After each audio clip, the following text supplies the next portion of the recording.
présenter aujourd'hui donc la Caisse alimentaire commune de Montpellier. C'est une expérimentation citoyenne et scientifique qui se déroule donc depuis 3 ans maintenant sur le territoire montpelliérain, donc à l'échelle de la métropole. Cette expérimentation, elle a émergé donc en 2021 autour d'une réflexion sur les questions d'inégalité sociale en matière d'alimentation, donc inégalité d'accès à l'alimentation, qui plus est à une alimentation de qualité, une alimentation plus durable, au regard notamment des enjeux de transition qui se posent aujourd'hui à nous, transition de nos pratiques alimentaires et plus largement transition de nos systèmes alimentaires vers plus de durabilité. Donc ça rejoint des préoccupations à la fois sociales, des préoccupations, on va dire, écologiques, environnementales, et puis plus largement peut-être des préoccupations liées à la dignité humaine. On fait face aujourd'hui à un accroissement de la précarité alimentaire en France. On a plus de 16% de la population qui déclare ne pas pouvoir se nourrir suffisamment, donc en quantité. Et puis quand on pose la question de pouvez-vous manger tous les aliments que vous souhaitez, la réponse est non à près de 50% de la population. Donc ça, c'est une étude du CREDOC qui date de 2022. Donc on a des chiffres assez alarmants. On a d'autres constats qui nous préoccupent également, qui est la précarité, on va dire, dans l'ensemble du système alimentaire, et notamment la précarité des agriculteurs, agricultrices, autour, on va dire, des problématiques de revenus, de rémunération de ce travail de production agricole. Et puis, on pourrait l'élargir aussi à une précarité du travail un peu plus large dans toute la chaîne alimentaire. Et puis enfin, des questions environnementales, comme je disais tout à l'heure, puisqu'on sait aujourd'hui que notre système alimentaire, et notamment notre système de production agricole, a des impacts non négligeables sur la planète, sur le changement climatique. Et donc, on doit réinterroger évidemment aussi notre système de production, de distribution et de transformation de notre alimentation. Donc ça, c'est un peu les constats, on va dire, rapides, parce qu'on pourrait les approfondir beaucoup plus. Et puis, c'est aussi une réflexion sur la dimension démocratique, finalement, de nos choix en matière d'alimentation. Aujourd'hui, on est dans un système qui, finalement, est largement dominé par les grands acteurs économiques de l'alimentation et de l'industrie alimentaire, notamment, qui laisse finalement pas beaucoup d'espace de choix, de décision aux citoyens et aux citoyennes. Alors que pourtant, notre alimentation, c'est quand même ce qui constitue notre identité individuelle, collective, sociale, etc. Ça nous touche de manière quotidienne, de manière forte. Et pourtant, on n'a pas beaucoup de prise finalement sur la manière dont on consomme, sur ce qu'on consomme, sur la manière dont on produit notre alimentation. Et du coup, ce qui va vraiment être au cœur de l'expérimentation dont je vais vous parler, c'est cette notion de l'alimentation comme sujet de démocratie, l'alimentation comme préoccupation citoyenne, et la question de savoir quel pouvoir on peut reprendre finalement sur notre alimentation au sens large. Donc la Caisse alimentaire commune, elle est inspirée notamment d'une idée, d'une réflexion politique, on va dire, qu'est la sécurité sociale de l'alimentation. Donc une réflexion qui a été portée depuis quelques années par un collectif au niveau national, qui est composé de nombreuses organisations nationales et qui postule, qui met sur la table une idée qui serait de dire, au regard des enjeux qu'on a aujourd'hui autour de l'alimentation, est-ce qu'on ne devrait pas en faire une nouvelle protection sociale et donc rajouter une branche à notre sécurité sociale. Donc cette sécurité sociale de l'alimentation, concrètement, elle s'incarnerait dans une carte vitale de l'alimentation qui nous permettrait d'être remboursés d'une partie de notre consommation alimentaire. Et donc ce collectif a estimé qu'il faudrait avoir un budget remboursé autour de 150 € par mois et par personne, que cette sécurité sociale de l'alimentation serait financée par une nouvelle cotisation sociale, comme on la connaît, nous, pour la santé, par exemple, et puis qu'elle reposerait sur un système de conventionnement démocratique, c'est-à-dire qu'on aurait des gestions de caisses à l'échelle locale qui nous permettraient finalement de choisir de manière démocratique quelle alimentation on souhaite conventionner avec cette carte. Donc il y a une analogie avec la manière dont fonctionne la protection sociale de santé, avec ce principe de conventionnement, de cotisation, et surtout cette portée universelle. C'est-à-dire que là, dans la proposition de, alors je vais dire SSA pour Sécurité sociale de l'alimentation, cette proposition de SSA, elle se veut universelle, c'est-à-dire on n'est pas sur un dispositif de lutte contre la précarité, donc qui cible une certaine partie de la population. On est vraiment sur l'idée d'un droit pour tous et d'une protection, une nouvelle protection sociale universelle. La Caisse alimentaire commune de Montpellier s'inspire de cette idée et puis s'inspire aussi finalement de plein d'alternatives qui se développent depuis longtemps maintenant dans les territoires autour de l'alimentation, comme des épiceries citoyennes, des supermarchés coopératifs, des groupements d'achat, des cuisines collectives, des jardins partagés, qui sont un peu ce qu'on appelle nous dans la recherche des mouvements de démocratie alimentaire. Donc, ils visent justement cette réappropriation de la question alimentaire par les citoyens et les citoyennes. Donc, concrètement, ce qui s'est passé à Montpellier en 2021, c'est qu'on a constitué un collectif d'acteurs à l'échelle du territoire, donc d'associations, de coopératives, mais aussi les collectivités locales, la ville et la métropole, pour porter donc un projet d'expérimentation autour de ces sujets-là, inspiré donc de l'idée de sécurité sociale de l'alimentation. Donc concrètement, la caisse alimentaire commune, qu'est-ce que c'est? C'est d'une part un budget donc qui est abondé par 3 sources de financement. Donc une première source que sont les cotisations des participants, selon un principe de chacun cotise chaque mois en fonction de ses moyens. Donc avec un système de redistribution, avec des gens qui cotisent plus et des gens qui cotisent moins. Ensuite, pour financer cette caisse, on a obtenu des financements, des subventions, à la fois publiques et privées, donc de collectivités, d'institutions locales, mais aussi de fondations, qui donc permettent d'avoir ce budget de la caisse alimentaire commune. Ensuite, ce budget, il est géré, on pourrait dire gouverné, par une instance citoyenne, qui est le comité citoyen de l'alimentation. Donc un groupe d'habitants et d'habitantes composé à ce jour de 61 membres, issus de quartiers et on pourrait dire de classes sociales variées. C'est-à-dire qu'on a dans ce comité citoyen une bonne moitié des membres qui connaissent la précarité, qui sont concernés directement par ces problématiques de précarité et de précarité alimentaire, et puis des gens qui ont des revenus plus confortables, des conditions de vie beaucoup plus aisées. Et donc ces personnes se réunissent depuis 2 ans de manière régulière pour décider du fonctionnement de la caisse. Donc décider du fonctionnement de la caisse, c'est décider du système de cotisation, tel que je vous l'ai présenté tout à l'heure, et puis bien sûr décider de qu'est-ce qu'on va faire avec ce budget. Donc, puisque c'est un budget dédié à l'alimentation, comment on va pouvoir se nourrir avec ce budget? Puisque sur la base des cotisations qui sont données, chaque participant va recevoir une sorte d'allocation équivalente à 100 €, donc 100 MONA, puisque c'est le nom de la monnaie alimentaire qu'on a choisi ici à Montpellier, qui va leur permettre d'aller dépenser donc, ce budget de 100 € dans un circuit d'alimentation conventionné. Donc ce circuit d'alimentation, ce sont des lieux d'achat, donc ça peut être des producteurs, productrices en direct, présents sur des marchés notamment, mais ça peut être aussi des magasins, comme le supermarché coopératif ou d'autres boutiques du territoire. Donc les gens ont la MONA, ils cotisent chaque mois, donc on va avoir des gens qui vont cotiser 1 €, d'autres 10 €, 20 €, 50 €, 100 € jusqu'à 170 €, mais tout le monde va percevoir la même somme, c'est-à-dire un budget de 100 € à dépenser dans le circuit conventionné.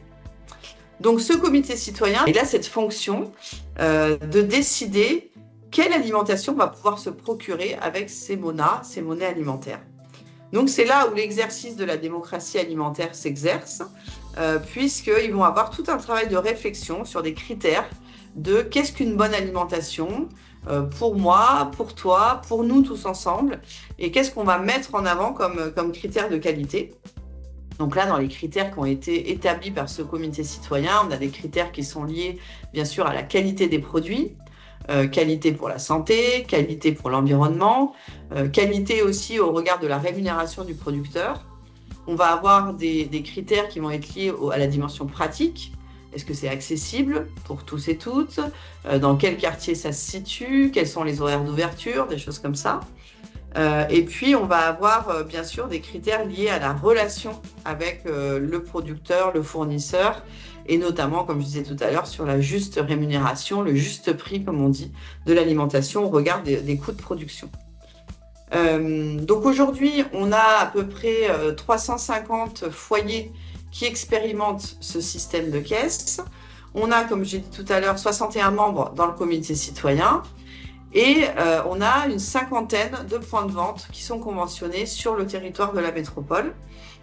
Et on mène un travail scientifique, d'observation, de recherche, d'analyse de ce dispositif dans ses différentes dimensions pour analyser finalement ce que pourrait produire comme effet intéressant ce type d'approche. Parce qu'on est vraiment dans un changement d'approche important par rapport au système qu'on a aujourd'hui, puisqu'aujourd'hui, on a un système notamment d'aide alimentaire pour lutter contre la précarité alimentaire.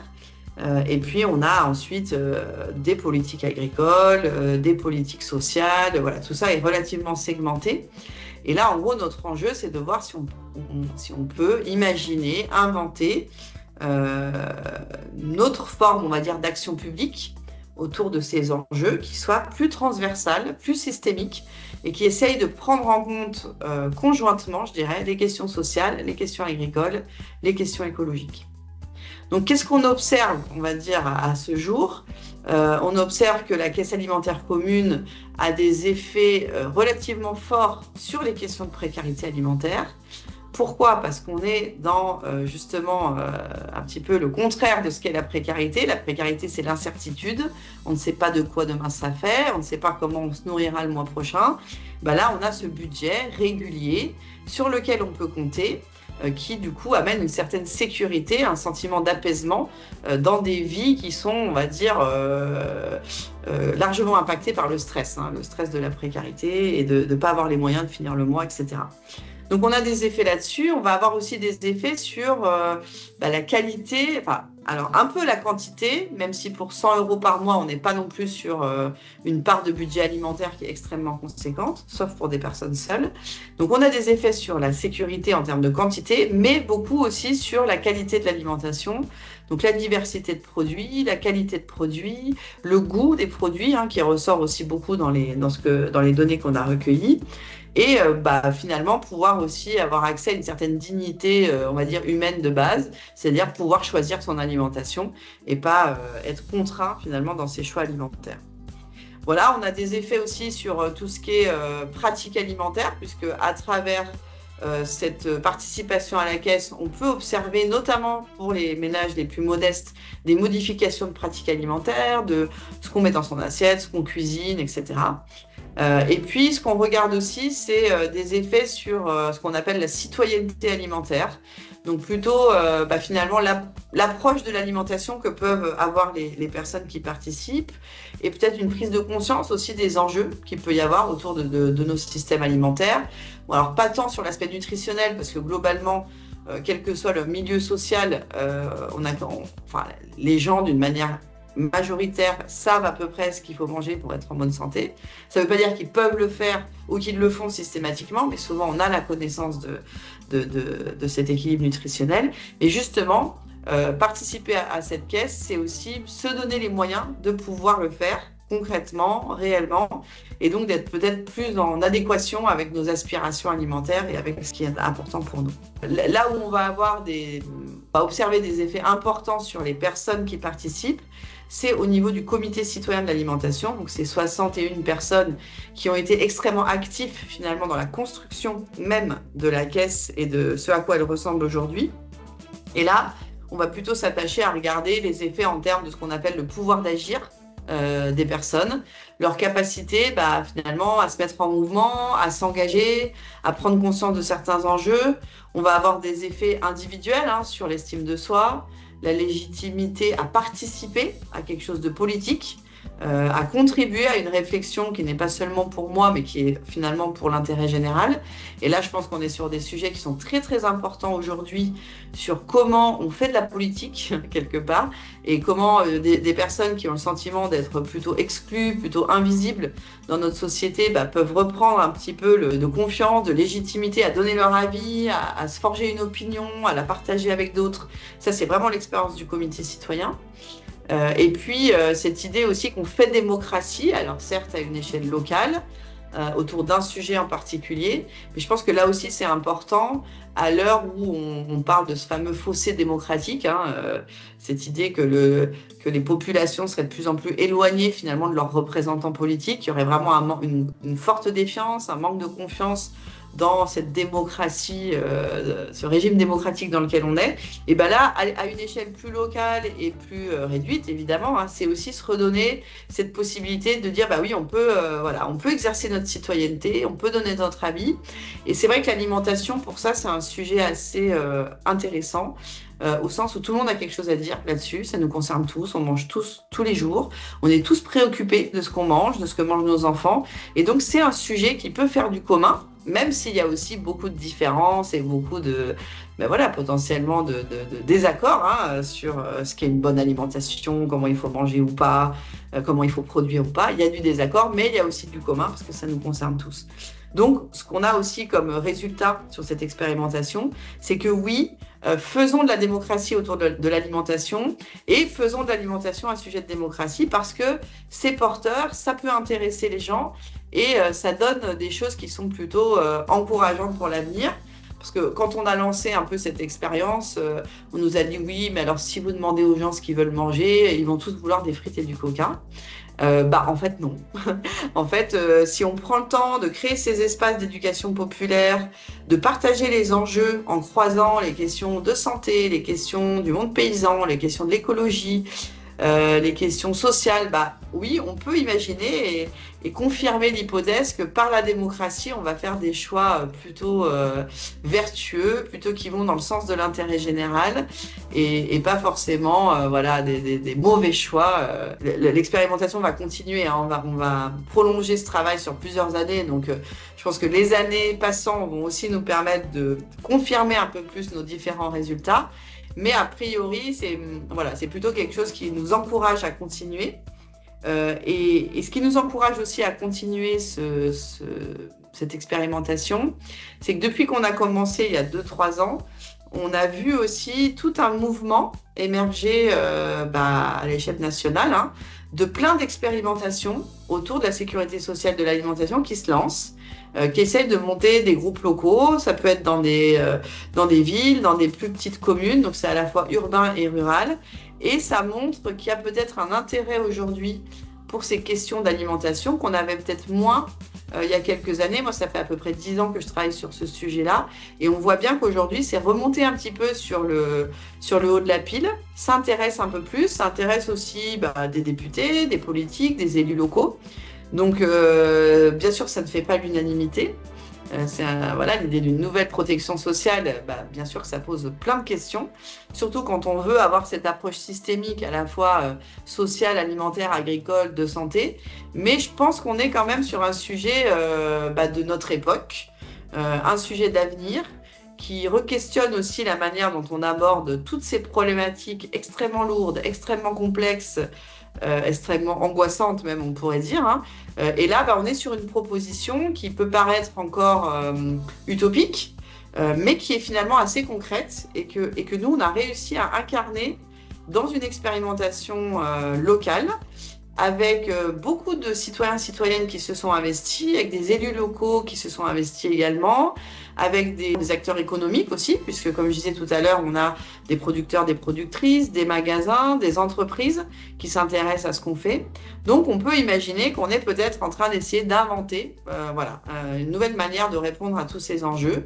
Et donc on espère continuer ce travail sur plusieurs années et peut-être se relier aussi à toutes ces expérimentations qui se font un peu partout en France. Et donc, il y a eu là dernièrement une proposition de loi d'expérimentation de la sécurité sociale de l'alimentation qui a été déposée, qui va être, j'espère, étudiée par l'Assemblée. et qui pourrait nous permettre peut-être d'expérimenter de manière un peu plus large, un peu plus massive, un peu plus structurante, pour obtenir toujours de nouveaux résultats, faire des démonstrations qu'à travers ce changement d'approche, on peut avoir des effets et des impacts qui sont significatifs. Là, il y a une étude qui est sortie il n'y a pas longtemps sur les coûts cachés de notre système alimentaire, notamment en termes de santé, beaucoup en termes de santé, mais aussi en termes d'environnement. Et donc, si on commence à relier finalement tous ces travaux, ces expérimentations et ces réflexions politiques, je pense qu'on peut peut-être avancer progressivement vers cette idée que l'alimentation est un droit, qui a été reconnu donc, au niveau international, mais qui ne fait pas partie de notre constitution aujourd'hui, et qu'il faudrait peut-être qu'on se penche un peu plus sur la question de cette idée d'un droit pour tous et toutes à une alimentation de qualité, favorable à la santé et à l'environnement.